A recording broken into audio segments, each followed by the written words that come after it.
It's the Ross Tucker Football Podcast. Oh, yeah, it is. But it's not just any Ross Tucker Football Podcast. It is a Power Rankings Tuesday presented by DraftKings Sportsbook. Love those dudes. Thank goodness for those dudes. Very thankful at Thanksgiving for the folks over at DraftKings. Very thankful for all of you. I'll probably say it every day this week.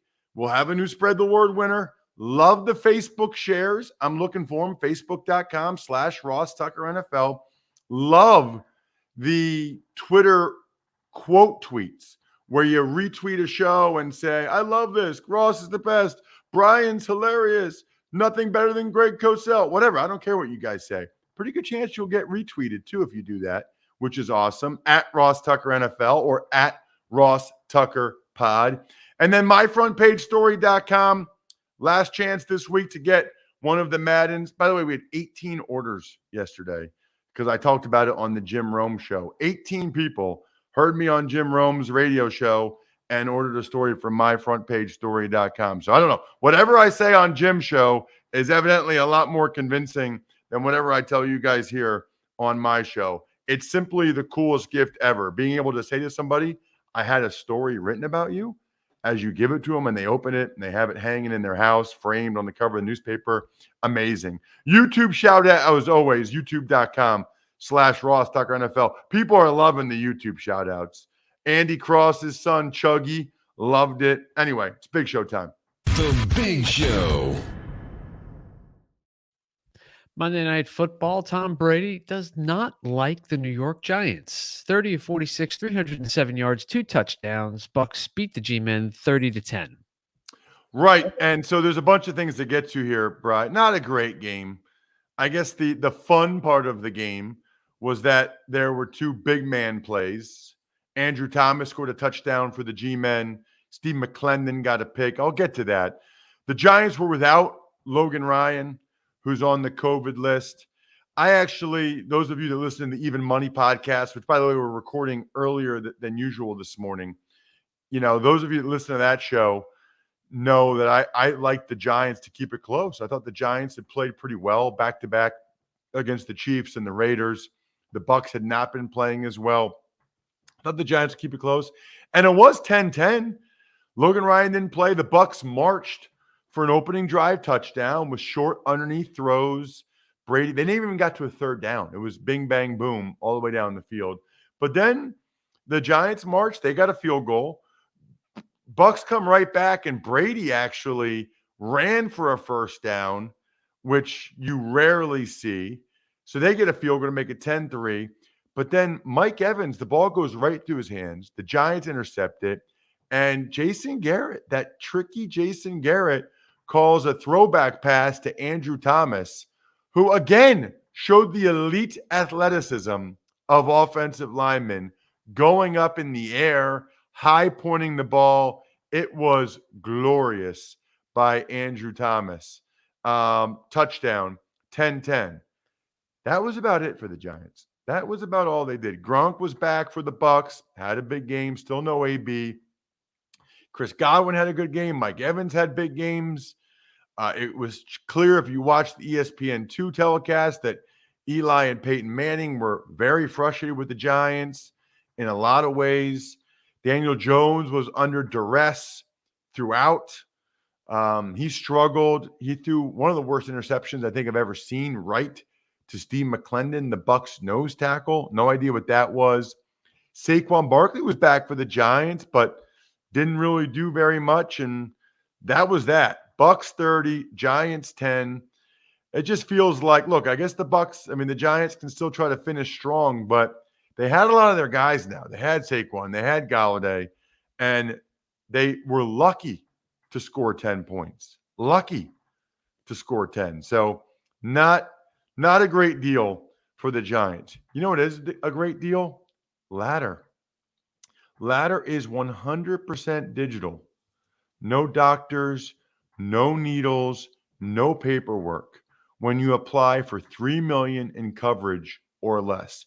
Think about this time of year, the holidays.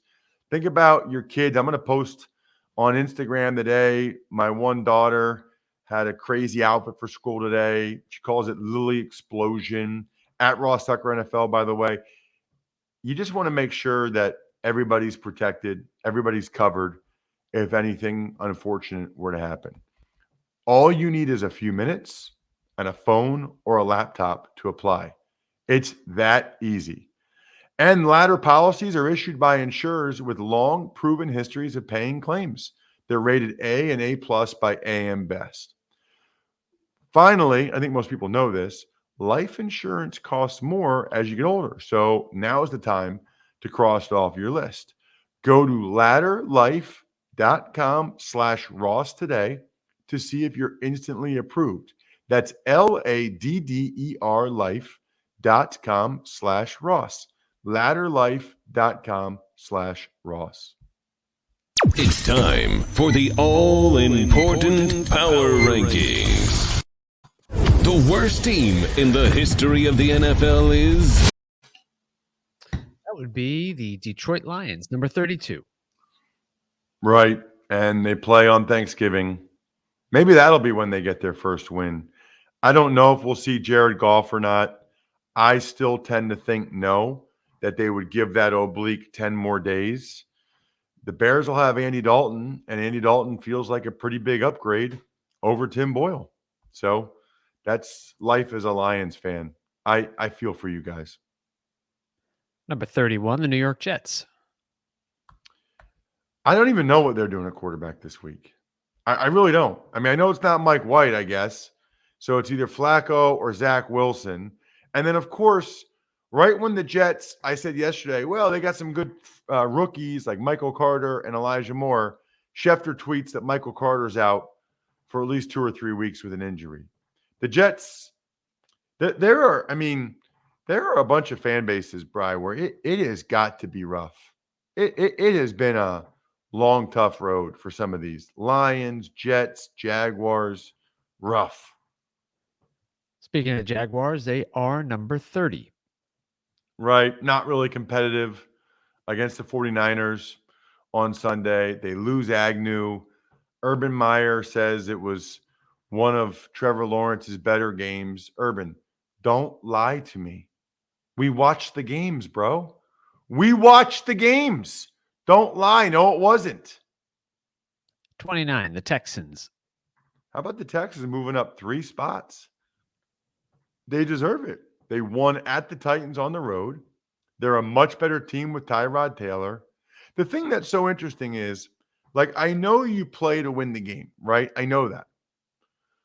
But let's say the Texans win 4 or 5 games, I guess, and then they have the 4th or 5th pick as a result. It is an interesting discussion to be had. Like, what does that do for them other than not get them the ability to get a better player in the draft? They're clearly not going anywhere. But I think if this guy is going to be the coach, David Culley, you want to let him build a culture and you want these guys to be rewarded. It's just interesting. Number 28, the Chicago Bears.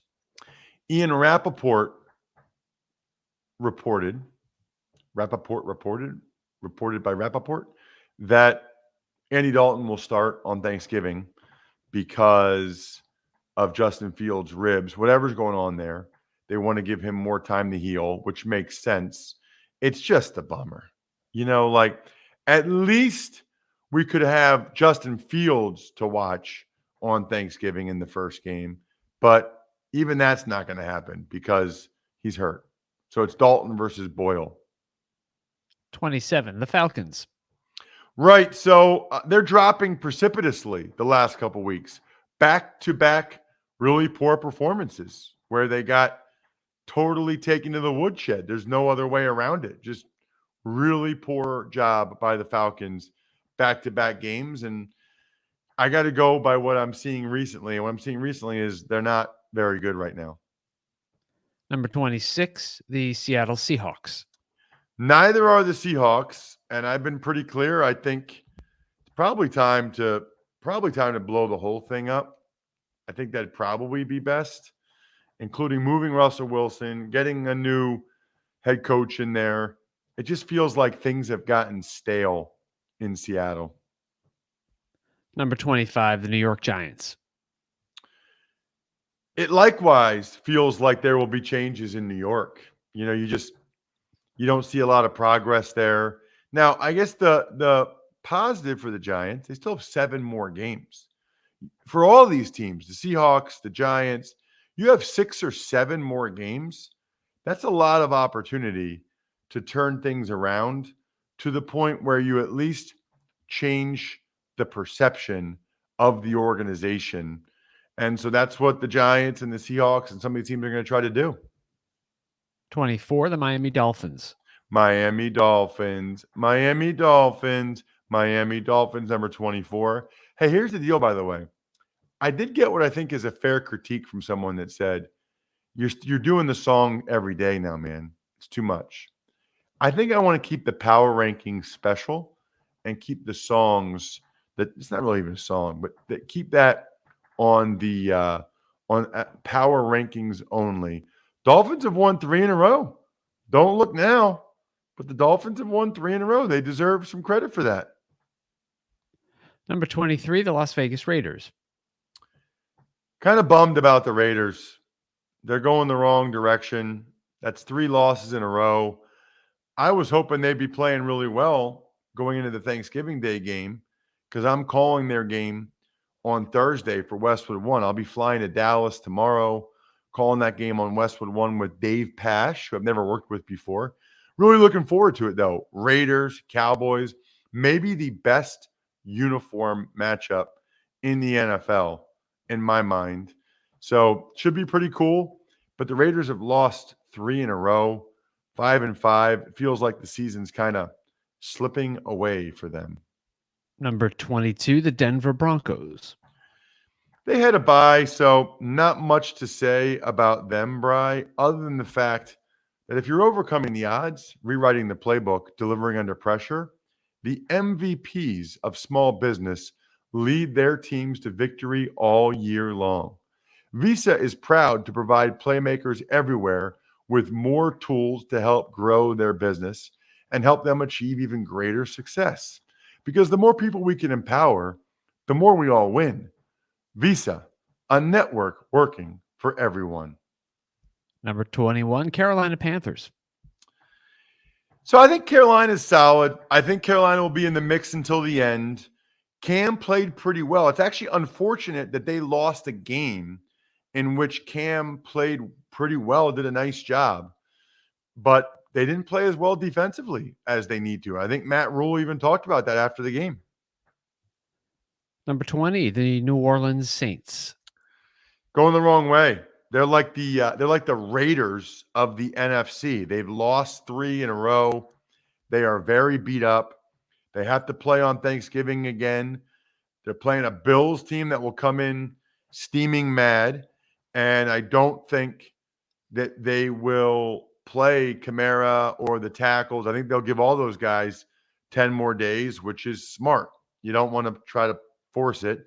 Let them have an extra 10 days to make sure they're good when they come back. So they should be shorthanded against the Bills yet again. Washington at number 19. You know what? Ron Rivera is a good football coach. They've won 2 in a row. They're 4-6. They're in the mix. That rhymes. 4-6 and in the mix. 4-6 and in the mix. Defense playing better again. Even though they don't have Sweat and Chase Young, their defense is playing better. Weird. And Heineke. Better be safe. Better get Heineke. Number 18, the Browns. So I'll be doing the Browns-Ravens Sunday night. Another critical game. You look, I think my buddy Damashek pointed this out. There aren't any easy games for any AFC North team the rest of the year. There's no games you're like, oh, that's a win. Steelers, Bengals, Ravens, Browns doesn't exist. So I got a triple header this weekend, by the way, peeps. I told you about Raiders, Cowboys. Saturday, the Houston Cougars, top 20 in the country at UConn. And then Sunday night football, Browns at the Ravens. Baker Mayfield more or less apologized yesterday for not talking to the media after the game. I like the way he handled that. Number 17, the Minnesota Vikings. So this is like the group of teams that are in the middle that I think could make a move the way they're playing right now. Vikings are a talented team. Cousins is having a nice year. They've got, I think, the best wide receiver duo in the NFL. They've won a couple games. They had lost a bunch of close games. But they're like the Vikings are a team. These next group of teams are teams you would not want to play in the playoffs as a 6 or 7 seed. Number 16, the San Francisco 49ers. Yep. That's another team that fits the criteria. They're playing much better on defense with Bosa and the boys. They're running the crap out of the ball. They figured out getting it to Debo is a smart move. And I like what I'm seeing from the Niners right now. That's another team you don't want to play as a 6 or 7 seed. Number 15, the Pittsburgh Steelers. Thought it was interesting last week. We'll see what he says today. But last week on the Even Money podcast where Steve Fezzik, which, by the way, even if you're not into betting at all, you should really hear. It's just an interesting way to look at football. You should hear Steve Fezzik talk about the Steelers. He doesn't think they'll be favored in another game the rest of the year. So think about that if you're a Steelers fan. Your team will be the underdog. Doesn't mean they can't win, but they're going to be the underdog the rest of the season, according to Fezzik. Number 14, the Philadelphia Eagles. Eagles, Eagles. They had some news yesterday where they gave TJ Edwards a 1-year extension. So good for him. Oh, I should have mentioned, Bri, the Broncos gave Cortland Sutton, a wide receiver, a big contract to go along with the one they gave Tim Patrick last week. So the Broncos locked up their receivers, trying to make sure any quarterback, Aaron Rodgers, that might be looking to go elsewhere this offseason knows they're covered at that position. And the Saints did a new deal with Taysom Hill, which essentially is what he's already getting paid now, just to keep him. They don't have the dead money on the cap. But also, if he becomes a starting quarterback, he gets paid a lot more money. So anyway, looks can be deceiving. He's basically just making the same money he had been making. The Eagles are playing extremely well right now. They are running the crap out of the ball. 242 yards against the Saints. I think it might be 4 straight games where they've rushed for over 200 yards. They've got a big physical offensive line at every spot other than center, where Kelsey's just crazy athletic and an absolute weapon. They are fun to watch. Number 13, the LA Chargers. That was a gigantic win. Felt like the Chargers really hadn't kind of been playing that great. The Chargers, like the Vikings, found a way to win a close game late that a lot of times they lose, although they won one of those against the Eagles as well. And they're another team that you don't want to play in the playoffs. They just have too much firepower. Number 12, the Cincinnati Bengals. You know, some people call them Cincinnati, like in Kentucky, I think it's Cincinnati. Did you know that? But you live in Louisiana, so you should have a Southern accent, and you should say Cincinnati. I'm from New York. I should not have a Southern accent. What's the biggest city in Kentucky? Louisville? See, there you go. Louisville. You were What's the expecting me to biggest say city? What's the Louisville. biggest city in Louisiana? I'm sorry, say that again? Biggest city in Louisiana. New Orleans? There you go. You didn't say New Orleans. You didn't say Louisville. So maybe you should say Cincinnati. I'll make a note of that. Okay. So that was a big win for the Bengals. Defense played a lot better than they had been. Run game late was pretty awesome. Bengals kind of got back to business. And where are we? Number 11, the Buffalo Bills. This hurts. I'm not going to lie. They have not been playing very well lately. I mean, they just got smoked at home. I'm not about to put them ahead of the Colts because it looked like if they played 5 times, it looked like the Colts would win majority of them. They just haven't been playing very well. They lost to the Jaguars. They get killed by the Colts. I'm sorry, Bills fans. Number 10, the Colts. Another one.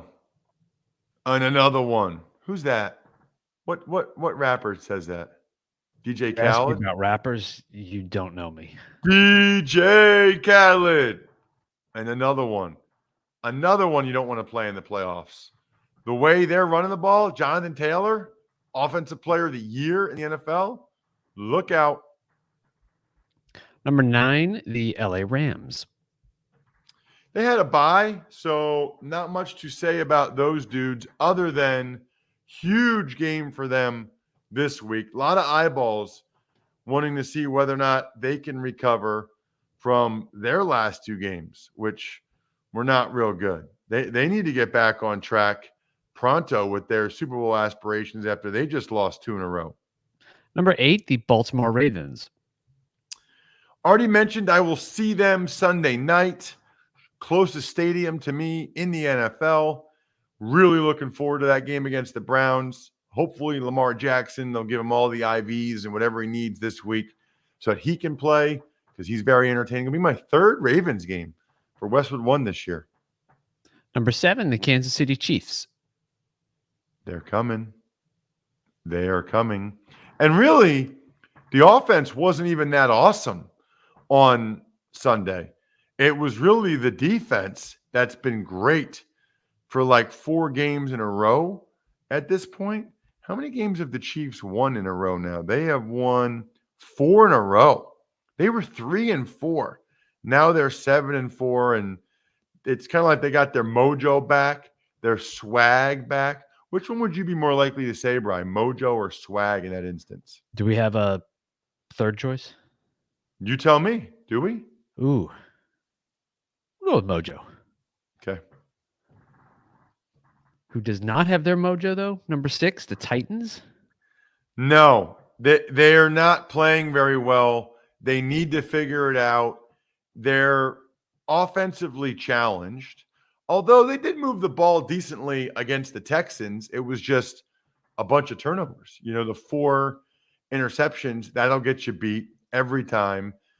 That game coming up, Titans, Patriots, that is a huge one. Speaking of coming up, by the way, Bri, you need to be able to see things coming up on the road when you're driving. Visibility is your first line of defense when it comes to staying safer on the road. Seeing better means spotting the unexpected even faster. Look, you guys are our listeners. We love you guys. I just want to make sure everybody's safe.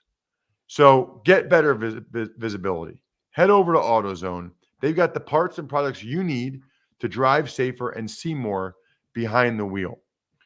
Always replace your headlights in pairs. If you've got dull headlights, they've got you covered. It's all about visibility. You want the wipers? Get the wipers. Get new wipers. Rain, sleet, snow, it's coming for a lot of us. Ready to see more and drive safer? Visit your nearest AutoZone or head to AutoZone.com to start your job today. Get in the zone, AutoZone. Number 5, the Patriots. Unbelievable. Unbelievable that here we are again. Patriots at 5. Defense playing at a really high level. Offense running the ball. Quarterback doing enough. They've won 5 games in a row. Some of these teams, man, Colts 3 in a row. Patriots 5 in a row. Chiefs 4 in a row. Those are the teams you need to keep your eye on. Number 4, the Tampa Bay Buccaneers. So the Bucs got back on track after losing 2 in a row against the Giants last night. They're fine. You know, the best thing for the Bucs last night, their defense was so good. I mean, the only reason why the Giants got a touchdown was because of the Mike Evans tipped interception. Otherwise, they wouldn't even have gotten that. Number 3, the Dallas Cowboys. How about them Cowboys? Not great in a loss to the Chiefs. I'm not making too big a deal out of it because They did not have Amari Cooper. CeeDee Lamb got hurt. We don't know whether or not he'll play on Thanksgiving. I would tend to doubt it, which is a shame. And they still played pretty well on defense. Micah Parsons was an animal. They didn't score a touchdown. Number 2, the Green Bay Packers. So the Packers are taking a lot of hits, Bri. I mean, Zadarius Smith and Jair Alexander have been out forever. Bakhtiari, I thought he'd be back a while ago. That's concerning. Something's going on there. And now they lose their best other O-lineman, Elton Jenkins. Confirmed torn ACL. That's rough. Really rough for the Packers. If Bakhtiari comes back, then they can just keep the O-line as they have it right now. But, it's a war of attrition. By the way, it feels like the Packers lose the war of attrition a lot. It feels like they have a lot of injuries every year. Russ's number 1 team, which is totally meaningless, but it's fun and will get many of you incredibly annoyed, is... Number 1, the Arizona Cardinals. Yeah, so first of all, they have the best record in the National Football League. Second of all, they win games without their starting quarterback, multiple games, without their star receiver, without their big D lineman, J.J. Watt. It's really impressive. And I tweeted yesterday at Ross Tucker NFL, for those of you that saw it or didn't see it, whatever. There's a lot of veterans, James Conner, Colt McCoy, Zach Ertz, A.J. Green, that are playing better than I think anybody thought they would this year. That is a huge credit to Steve Keim and to Cliff Kingsbury. When you have that many guys playing better than anybody anticipated, you deserve a ton of credit for that. And a lot of you deserve shout outs because you are, I think we're done here, members of patreon.com/RT Media. Absolutely love our patrons. Need to do another happy hour soon, by the way. But just love those of you that are part of our private Tuckhead Slack channel, support the shows. And those of you that I think we're done here, members, and get a shout out at the end of every show. Pizza Boy Brewing, delicious. Sporticulture, Vision Comics with an X, HumanHeadNYC.com, and SteakhouseSports.com. I think we're done here. Thanks for listening to the Ross Tucker Football Podcast. Make sure to also subscribe to the Fantasy Feast, Even Money, Business of Sports, and College Draft. All available at Apple Podcasts, RossTucker.com, or wherever podcasts can be found. A lot of times on the show, I mentioned DraftKings. Here's what you need to know. You got to be 21 or older, New Jersey, Indiana, or Pennsylvania only. New customers only. Restrictions apply. See DraftKings.com/sportsbook for details. Gambling problem, call 1-800-GAMBLER, or in Indiana, 1-800-9-WITH-IT. By the way, if what I was talking about included a deposit bonus, doesn't always, sometimes it does. Deposit bonus requires 25 times playthrough, and deposit bonuses are paid out in site credit.